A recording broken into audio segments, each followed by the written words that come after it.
জান্নাতের রয়েছে 8টা দরজা, মিনহা বাবুন ইউসাম্মা আর-রাইয়ান।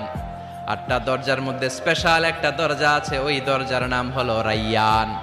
লা ইয়াদখুলুহু ইল্লা সাইমুন, রোজাদাররা ছাড়া কেউ রাইয়ান দরজা দিয়ে ঢুকতে পারবে না।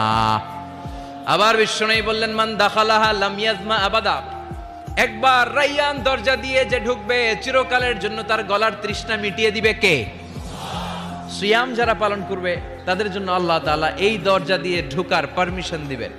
যেহেতু সারাদিন অল দ্য ডে লং সে তৃষ্ণার্ত ছিল, আল্লাহর ভয়ে কিছুই পান করে নাই, এজন্য রাইয়ান দরজা দিয়ে ঢোকার সুযোগ সে পাবে, আর একবার ঢুকলে তার গলায় আর তৃষ্ণা থাকবে না। বিশ্বনবী বললেন, এই 8টা দরজার অনেক মাহাত্ম্য। সাহাবাদেরকে নিয়ে জান্নাতের দরজার বর্ণনা দিয়ে বিশ্বনবী বললেন, তোমাদের মধ্যে এমন একজন সাহাবা আছে, জান্নাতের প্রতিটা দরজা ওই সাহাবাকে ডেকে ডেকে বলবে, আপনি আমার দরজা দিয়ে জান্নাতে ঢুকেন। প্রতিটা দরজা চাইবে সেজন্য ওই দরজা দিয়ে ঢুকে। সাহাবারা বললেন, ইয়া রাসূলুল্লাহ, ইয়া হাবিবাল্লাহ, কে সেই সাহাবী? কে সেই মহান সাহাবী যেই সাহাবীকে জান্নাতের 8টা দরজায় ডাকতে থাকবে, ইনভাইট করবে, অন্য দরজা দিয়ে যাবেন না, আপনি আমার দরজা দিয়ে ঢুকেন?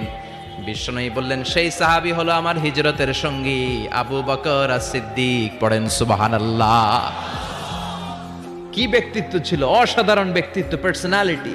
8টা জান্নাতের দরজায় ওনাকে ইনভাইট করবে, আসেন আসেন আমার দরজা দিয়ে ঢুকেন। সাইয়েদনা আবু বকরের এত সম্মান, উনি সবগুলা দিয়ে ঢুকতে পারবে, আমাদের পারমিশন থাকবে না, এটা কি হতে পারে? সাইয়েদনা আবু বকর আমাদের লিডার না? কথা বলেন, কথা বলেন। তো লিডার যেটা দিয়ে যাবে আমরাও যাবে ওইটা দিয়ে, চিল্লা এখন ঠিক কিনা? এজন্য বিশ্বনবী বললেন, শোনো শোনো, চিন্তার কারণ নাই, মন খারাপ করার কোনো বিষয় নয়। প্রতিদিন সালাত কায়েমের আগে যে তোমরা ওযু করো, এই ওযু করার পর কেউ যদি পড়ে আশহাদু আল্লা ইলাহা ইল্লাল্লাহ